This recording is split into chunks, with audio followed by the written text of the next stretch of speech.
আজকে তোমাদেরকে একটা বনের কথা শোনাচ্ছি। সেই বনের পশু পাখিরা ছিল অত্যন্ত ভয়ে ভীত। সেই বনেই ছিল ক্ষুধার্ত দুটি বাঘ। তারা নিজের পরিমাণের থেকেও বেশি শিকার করত। তাই দেখতে দেখতে বনের সব পশু পাখিরা সবগুলোই বাঘের পেটে যায়। তাই আর কোথাও কোনো জীবের দেখা নেই। একদিন ঘটে গেল এক মারাত্মক ঘটনা। এই বনে কি আর কোনো শিকার বেঁচে নেই? আমার ভয়ে তো এই বনে কোনো শিকার আসে না মন্ত্রী। তুমি জানো, এই জীবনে আমি 256টা হাতি খেয়েছি। এখনো জিভায় জল আসতেছে তার নাম বললে। সিংহ রাজামশাই, এবার তোমার জিভ থেকে জল বের করা বন্ধ করুন আর আমার সাথে চলুন। এই জঙ্গলে একটা হরিণ দেখতে পেয়েছি আমি। কি বলিস শিয়াল পণ্ডিত? এ তো দেখছি মেঘ না চাইতেই জল।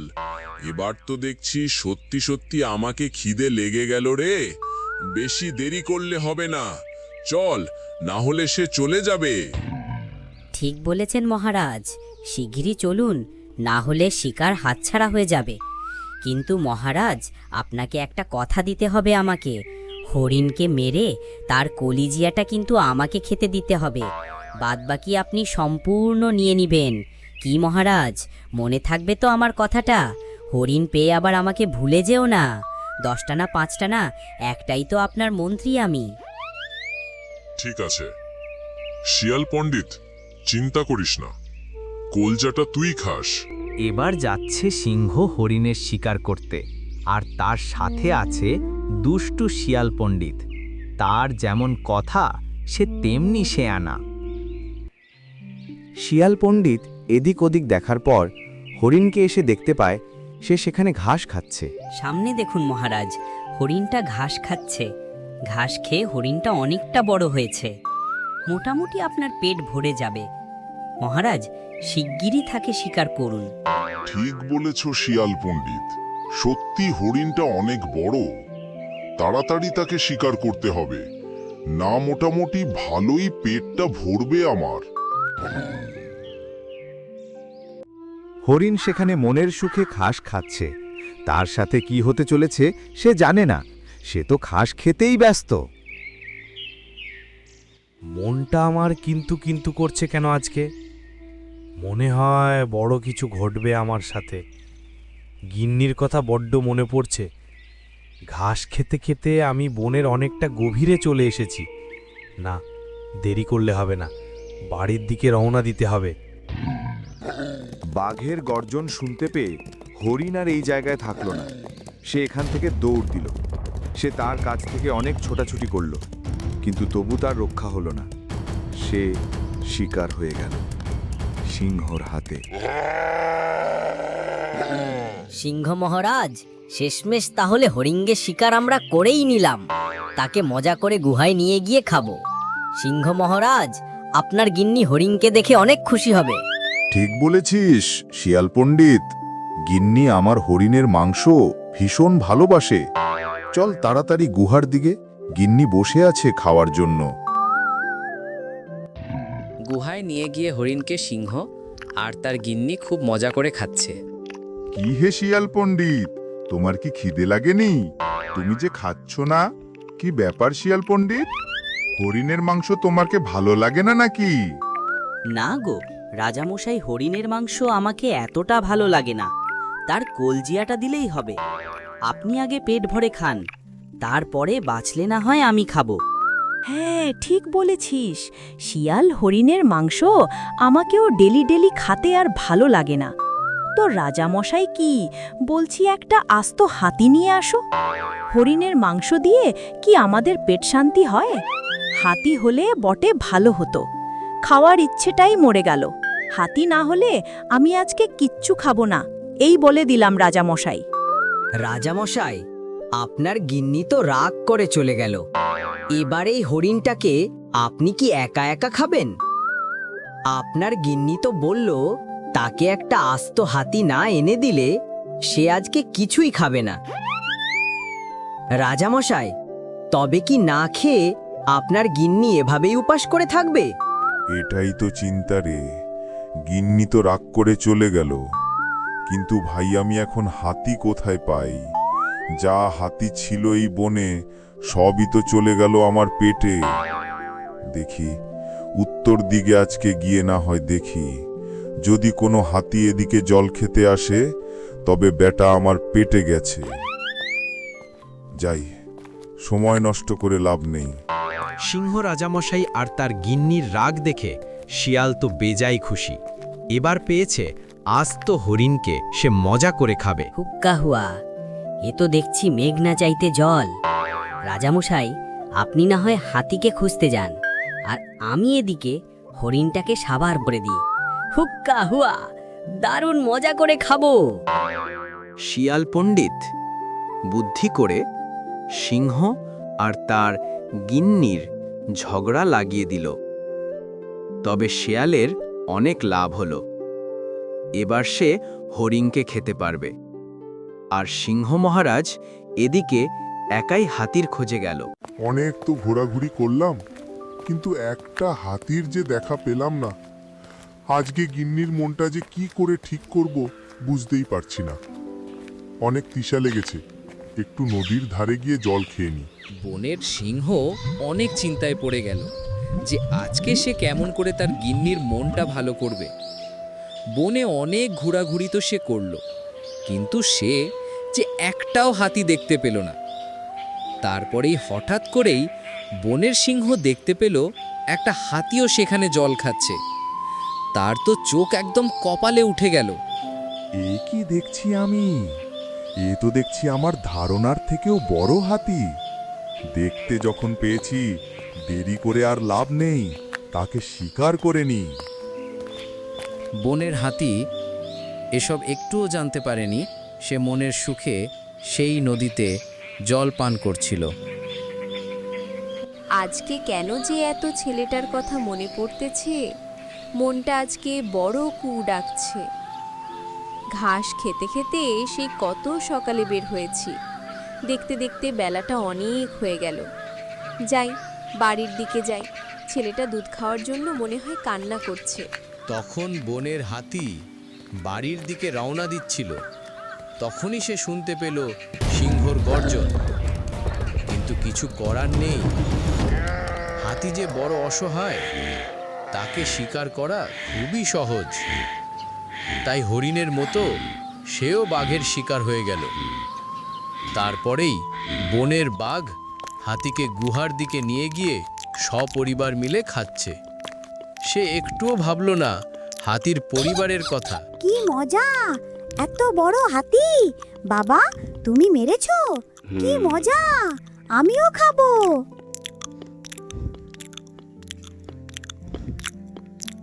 এদিকে বাবা আর তার ছোট ছেলেটা অনেক চিন্তায় পড়ে গেল। তার মা কত সকালে বের হয়েছে, এখনো বাড়ি ফিরেনি, রাত হয়ে গেল। বাবা, এখনো মা আসেনি, কখন ফিরবে? আমাকে যে বলল তুই চিন্তা করিস না, আমি তাড়াতাড়ি আসব। রাত হয়ে গেছে, এখনো আসেনি। এই কথাটা তো আমিও ভাবছি রে। কোনোদিন তো এত রাত হয় না তোর মায়ের ফিরতে। তুই চিন্তা করিস না ছোট, চল আমার সাথে, সামনে গিয়ে খুঁজি, কোথাও আবার বিপদ হয়েছে নাকি। হাতির ছেলেটা আর তার বাবা অনেক চিন্তায় পড়ে যায়। তার মা ফিরতে তো এত রাত করে না, কোথাও আবার বিপদ হলো নাকি। এটাই দেখার জন্য বাবা আর ছেলে মিলে তার মাকে খুঁজতে যায়। খুঁজতে খুঁজতে তারা অনেক দূরে যায়, কিন্তু তার মাকে দেখতে পায় না। তখনই দেখতে পেল একটা ভাল্লুক রাস্তাতে শুয়ে আছে। তার কাছেই তারা দুজনে গেল। ভাল্লুক দাদু, আমার মাকে দেখেছো? সেই কত সকালে গেছে, রাত হয়ে গেল, এখনো বাড়ি ফিরেনি। তুমি তাকে দেখেছো? বউ, না রে, তোর মাকে তো আমি দেখিনি। কিন্তু বল তো, তোর মা দেখতে কেমন? সকালেই আবার দেখলাম নদীর ধারে একটা সিংহ হাতির শিকার করলো রে। কি? তুমি কি বললে গো? তবে কি আমার গিন্নিকে বাঘের শিকার করলো শেষমেশ? এটাই দিন দেখার ছিল। আমি এখন কিভাবে আমাদের সন্তানটা মানুষ করব? আমি হায় হায় ভগবান, এ কি হয়ে গেল? তোমরা কেঁদো না গো, মনে সাহস রাখো। আমি আবার কারো কান্না সহ্য করতে পারি না। চলো আমার সাথে একটা জায়গায় যাই, সেখানে একটা শিকার আছে। সে বাঘের শিকার অবধি করে, তার কাছে যাই চলো। সে একটা না হয় ব্যবস্থা করবে, না হলে আমরা যে কেউই বাঁচবো না। এই বাঘ নিজের পরিমাণের থেকেও বেশি শিকার করছে, তাকে শাস্তি দিতে হবে। এসো আমার সাথে।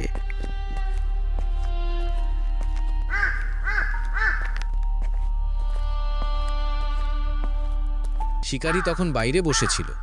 সে দেখেই অবাক হয়ে গেল, বনের এত জীব তার কাছে আসতেছে কেন।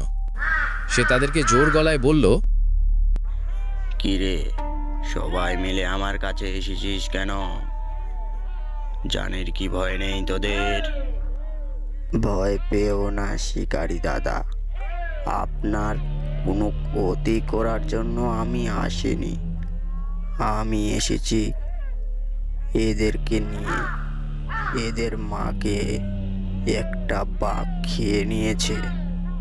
সে নিজের পরিমাণের থেকেও বেশি শিকার করে বনের জীবজন্তুকে খাচ্ছে সে।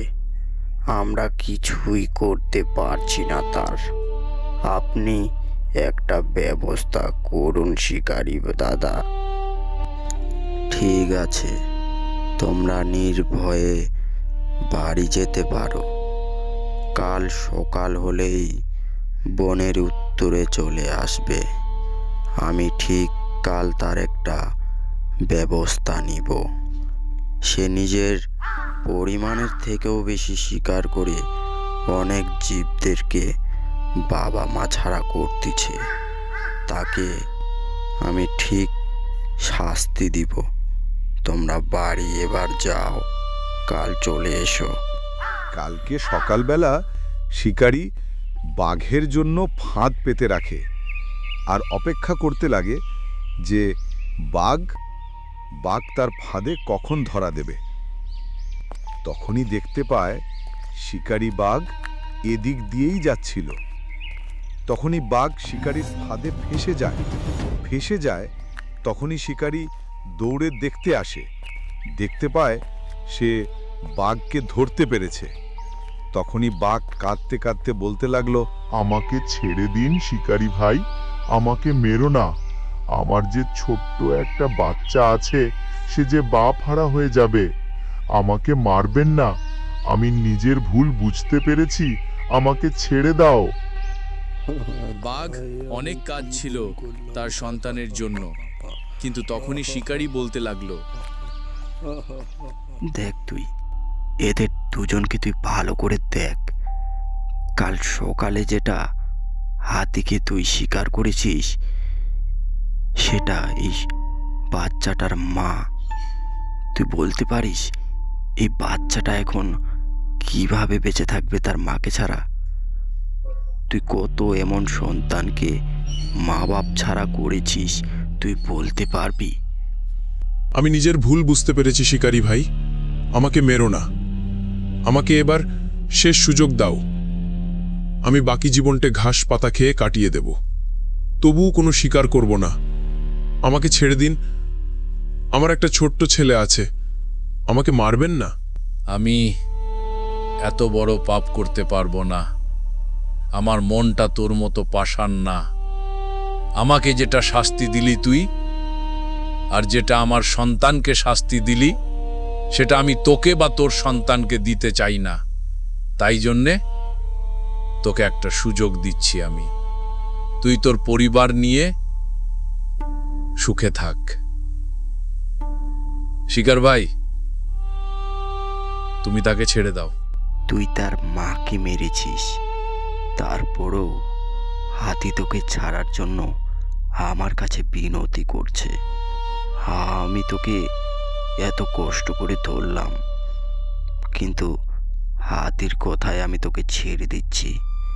একটা সুযোগ তোকে দিচ্ছি, এবার তুই আর কোনো শিকার করবি না, আর পরিবারকে তুই এমন করে কষ্ট দিয়ে আর তিলে তিলে মারিস না। তোকে শেষ সুযোগ দিচ্ছি। বাঘকে শিকারি ছেড়ে দিল, কিন্তু বাঘ মুক্তি পেয়ে শিকারির ওপরেই হামলা করে দিল। শিকারিও তৎক্ষণাৎ বাঘকে গুলি মেরে দিল। বাঘ সেখানে মরে পড়ে থাকলো। আমাকে কেউ ছাড়ার কথা বলল বলেই আমি তোর মতো বাঘকে ছেড়ে দিলাম। আমি কি এতই বোকা যে আমি তোর চালাকি বুঝতে পারবো না? তোর এমনই হওয়া উচিত। তুই মরে গেলেই বাকি সব সুখে শান্তিতেই জীবন যাপন করবে এই বনে। তোর এটাই হওয়া উচিত। দেখা হচ্ছে অন্য একটা ভিডিওতে। এমনই রহস্যময় গল্প পেতে আমাদের ইউটিউব চ্যানেলটা অবশ্যই সাবস্ক্রাইব করেন আর কমেন্টে জানান কেমন হয়েছে।